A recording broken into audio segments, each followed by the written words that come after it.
राधे राधे प्रिय दर्शकों, स्वागत है एक बार फिर से आप सभी का प्रभु के श्री चरणों को समर्पित सच्ची कहानियों की श्रृंखला में। प्रिय भाई बहनों, प्रभु के जो सच्चे भक्त होते हैं वह कभी भी दूसरों का निरादर नहीं करते, भले ही उन्हें किसी कारणवश या किसी प्रारब्धवश प्रभु की परीक्षा के ही तहत स्वयं को किसी प्रकार का निरादर सहन करना पड़ जाए या कोई कष्ट उठाना पड़ जाए किसी दूसरे के कारण, परंतु वह कभी भी अपनी तरफ से किसी का न तो बुरा चाहते हैं, न बुरा देख सकते हैं और न ही अपने चलते हुए किसी से ईर्ष्या द्वेष की भावना करते हैं। परंतु प्रभु की माया तो ऐसी है कि अच्छे अच्छों को हिला देती है अपने उस व्रत से जो उन्होंने धारण किया हुआ है या रखा हुआ है। यह सत्य घटना है एक संत वेश धारण करने वाले पुरुष की, जो बड़ी ही भावुक है और चमत्कार पूर्ण भी है। इसे आप पूरा सुनिए और इसके सार को ग्रहण कीजिए, अधिक से अधिक शेयर भी कीजिए। यह सत्य घटना है सदाव्रती महाजन की। सदाव्रती महाजन अपने सर्वस्व के द्वारा संत सेवा करते थे। इनकी सेवा के प्रभाव से अनेक साधु संत इनके घर पर आते जाते रहते थे। एक बार एक संत आए, इनके यहाँ अत्यंत सुख पाकर सदा इनके घर पर ही रहने लगे। अब सदावती जी के पुत्र से उनका स्नेह हो गया, प्रेम हो गया। दोनों नित्य प्रति आपस में खेला करते थे, घूमने जाया करते थे, टहलने जाया करते थे। जो संत थे उनका उस बच्चे से, उनके पुत्र से, जो सदावती का पुत्र था, उससे बहुत प्रेम हो गया, स्नेह हो गया। दोनों साथ साथ रहते, परंतु प्रभु की माया बड़ी विचित्र है।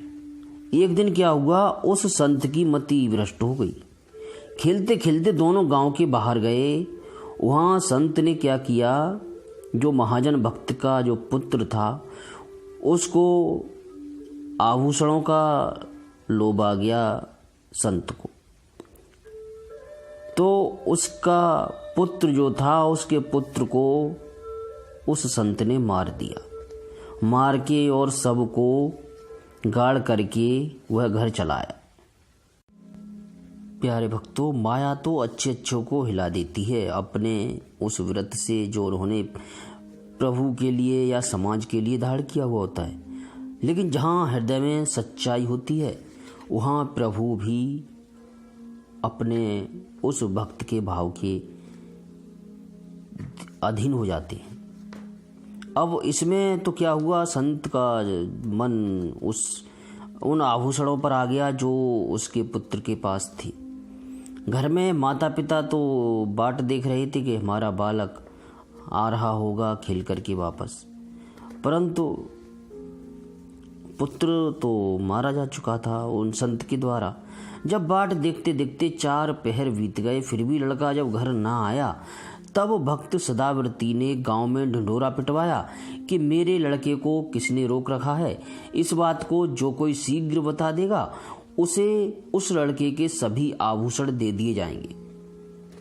यह घोषणा सुनकर घटना देखने वाले एक सन्यासी ने आकर कहा कि तुम्हारे पुत्र को इसी संत ने मारकर धरती में गाड़ दिया है, जो तुम्हारे यहाँ ही रहता है और तुम जिसकी सेवा करते हो। यह कहकर भक्त महाजन को वह स्थान दिखाया जहाँ लड़का गाड़ा गया था। भक्त सदावती ने कहा कि इस सन्यासी को पकड़ लो। जिस सन्यासी ने उस सन्यासी के बारे में ही सदाव्रती को बताया, उसने उसी को पकड़वा लिया कि इस सन्यासी को पकड़ लो, इसी ने हमारे लड़के को मारा है।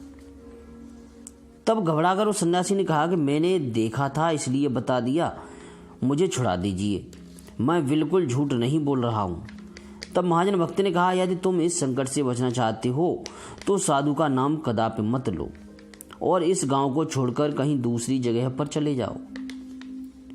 अब यह उन सदाव्रती का भाव था कि वह उन पर आक्षेप न लग जाए, इसलिए उस साधु को उन्होंने गांव से निकलने के लिए कह दिया और अपना जो वचन था, जो वाणी उन्होंने उस पुत्र के बारे में जो सच बताया, उसे भी वापस करने के लिए कह दिया। सन्यासी ने भी यह बात मान ली और वह वहां से चला गया। लड़के का अंतिम संस्कार करके सदाव्रती जी घर आए। उन्होंने देखा कि संत जी बड़े उदास हो रहे हैं। संत हर समय इसी सोच में रहते कि मैंने एक ऐसा घृणित पाप कर डाला। मैंने अपने आश्रयदाता के साथ ही विश्वासघात किया और उन्हें असीम दुख में निमग्न कर दिया, डुबो दिया। मेरे जीवन को धिक्कार है, मैं तो महापातकी हूँ। मेरा प्रायश्चित हो ही क्या सकता है। अतिशय आत्मग्लानि एवं पश्चाताप के कारण संत अत्यंत संकोच करने लगे। उनके इस परिवर्तन एवं संकोच में महाजन अपने दुख को भुलाकर संत के संकोच को दूर करने का उपाय सोच ही रहे थे कि उनके मन में एक भाव आया। उनकी स्त्री ने उनसे कहा कि ऐसा करो, अपनी कन्या विवाह योग्य हैं तो इन संत के साथ अपनी कन्या का विवाह कर देते हैं। सदावती जी ने अपनी स्त्री के कथन के अनुसार संत जी को बुलवाकर उनसे प्रार्थना की कि आप कृपया मेरे हृदय का दुख मिटा दीजिए। केवल इसलिए मेरी पुत्री से विवाह कीजिए कि मेरा हृदय जो है, मेरा हृदय यह चाहता है कि मैं अपनी पुत्री को एक संत के लिए अर्पित करूं, संत के साथ उसका विवाह करूं। आप मेरे साथ रहकर प्रेम का निर्वाह भी कीजिए। ऐसा कहकर संत के साथ अपनी बेटी का उन सदाव्रती ने विवाह कर दिया। भक्त सदाव्रती जी की जो पुत्र की मृत्यु की बात थी, वह उनके जो संत के गुरुदेव थे, वह जो दूसरी जगह रहते थे, उन तक वह बात पहुंच गई। उन्होंने ही महाजन भक्त को संत सेवा की महिमा बताई थी और सेवा करने की आज्ञा दी थी। अब श्री गुरुदेव ने सदाव्रती से कुशल पूछते हुए कहा कि बालक कहाँ है। उन्हें पता था कि सदाव्रती पर एक बच्चा है, बालक है, और उन्होंने ही उन्हें यह आशीर्वाद दी, यह आज्ञा दी थी कि संतों का सदा सम्मान करना और कभी भी उनकी आज्ञा का उल्लंघन मत करना, उन्हें कभी भी निरादर से प्रेरित मत करना। जब वो बालक के बारे में सदाव्रती से उन्होंने पूछा तो सदाव्रती ने कहा, अजी वह तो भगवान को प्राप्त हो गया। यह सुनकर गुरुदेव ने कहा, प्रभु ने तुम्हारी परीक्षा ली है सदाव्रती, तुम्हारा पुत्र मरा नहीं है, इसी से प्रभु ने मुझे तुम्हारे पास आने की आज्ञा दी है। अब जहां उसके शरीर का तुमने दाह संस्कार किया है, चलकर वह स्थान हमें दिखाओ। संत श्रोमणी गुरुदेव वहां गए और उन्होंने भगवान का ध्यान किया। तत्क्षण बालक जीवित होकर वहीं आ गया, उसी स्थान पर आ गया जिस स्थान पर सदाव्रती गुरुदेव के साथ बैठे हुए थे। गुरुदेव जहां पर ध्यान लगा रहे थे। इस प्रकार भगवान ने संत वेशनिष्ठा के माध्यम से भक्त की परीक्षा लेकर उसकी कीर्ति का ही विस्तार किया। तो प्रभु की लीलाएं तो अनंत हैं। हमारा विवेक उस कोटि का नहीं है कि हम यह समझ सकें कि प्रभु यदि हमें कोई दुख दे रहे हैं तो उसके पीछे उनका क्या कारण है, उन्होंने क्या सोच रखा है। प्रभु कभी हमारा बुरा नहीं सोच सकते। और एक बात और बता दूं, जो मैंने देखा है, बहुत से जो भक्त हैं वो कमेंट करते हैं कि जब से उन्होंने प्रभु की भक्ति को शुरू किया है या प्रभु से जुड़े हैं या कुछ भी, तो उन्हें कष्ट बढ़ और गया है बजाय घटने के। तो प्रिय भाई बहनों, एक बात हमेशा याद रखिएगा, जब प्रभु से हमारा नाता जुड़ता है, जब हमसे रिलेशन को एस्टैब्लिश करते हैं, स्थापित करते हैं, तो सबसे पहले प्रभु जिस प्रकार हम सुनार के पास सोना ले जाते हैं तो सबसे पहले वह उसका शुद्धिकरण करता है और शुद्धिकरण करने के लिए सोने को तपाया जाता है। तपा करके तब उसके मल को निकाला जाता है, तब खरा सोना बनता है। उसी प्रकार प्रभु भी जब कोई भक्त उनकी शरण में जाता है तो सबसे पहले उसके जो पाप होते हैं उन पाप कर्मों को उससे दूर करना होता है।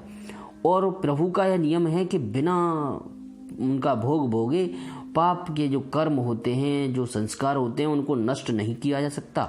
उनको हर हाल में हमें भोगना पड़ता है। जो पाप कर्म के जो भोग बनते हैं उन्हें हमें अपने शरीर के द्वारा भोगना पड़ता है।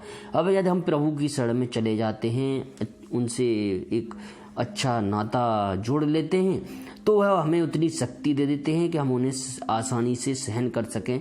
प्रभु का नाम लेते हुए, उनका गुणगान करते हुए उन्हें बिना रियलाइज किए हुए और भोगते चले जाएं। तो कभी भी प्रभु से ऐसा मत बोलिए कि आपको कष्ट ना मिले, या कष्ट मिल रहे हैं तो कष्ट आगे ना आए। बल्कि हमें यह कहना चाहिए कि प्रभु जो भी कष्ट आए उन्हें हमें सहन करने की पूर्ण शक्ति दीजिएगा। कहानी आपको कैसी लगी इसके बारे में कमेंट करके अवश्य बताइएगा। अधिक से अधिक शेयर कीजिए, लाइक कीजिए, जिससे मेरा मनोबल बढ़े और मैं आगे भी आपके लिए ऐसी ही सत्य घटनाएं लाता रहूं।